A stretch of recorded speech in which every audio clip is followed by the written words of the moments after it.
ছাত্র দলের সাধারণ সম্পাদককে আমরা অবগত করেছি। এটা কতদিন ধরে কমিটি সম্মেলন, সাংবাদিক সম্মেলন, সংবাদ সম্মেলনের যুক্তি কথা উপলক্ষে আজকে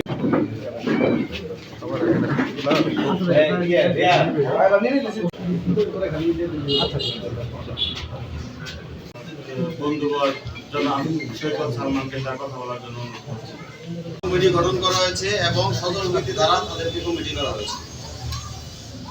আমাদের দ্বিতীয় বিষয়টি হচ্ছে ভাইয়ের নেতৃত্বে সাংবাদিক সম্মেলন হয়। যে উক্ত বিষয়টি হচ্ছে সাংবাদিকের কেউ না, এই কথাটি শুনে আমাদের হৃদয়ে রক্তক্ষরণ হয়েছে। যারা তাদেরকে দিয়ে সদনভিত্তি করে ছাত্র দল এবং পূর্ব ছাত্র দলের একটি কমিটি করা হয়েছে। যে কমিটিতে রাজপথে যারা আন্দোলন সংগ্রামে দীর্ঘদিন 15-16টি বছর ঘরে থাকতে পারেনি, মামলা হামলা নির্যাতনের শিকার হয়েছে, আমাদেরকে বাদ দিয়ে কমিটি করা হয়েছে। তার প্রতিবাদে আমরা ত্যাগীরা, পদবঞ্চিতরা আমাদের অধিকার আদায়ের জন্য রাজপথে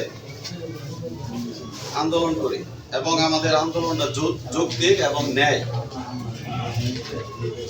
তারা স্বৈরাচার কায়দায় ত্যাগীদের বাদ দিয়ে একটি কমিটি গঠন করেছে।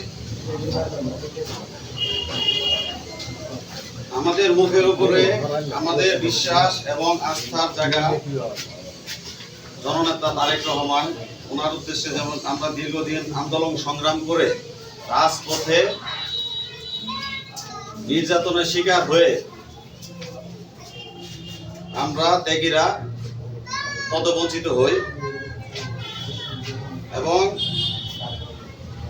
আমরা শহীদ রাষ্ট্রপতি জিয়া রহমান আদর্শের এবং দেশনেত্রী বেগম খালেদা জিয়ার এবং দেশনায়ক তারেক রহমান আগামী বিনির্মাণ বাংলাদেশ গড়ার লক্ষ্যে আমরা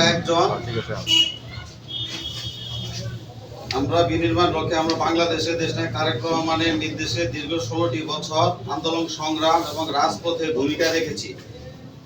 আপনারা জানেন, ছাত্র দলের সাংগঠনিক অভিভাবক জনাব তারেক রহমান বলেছেন, আন্দোলন সংগ্রামের মিছিলের শেষ ছেলেটিও রাজনৈতিক পরিচয় পাবে।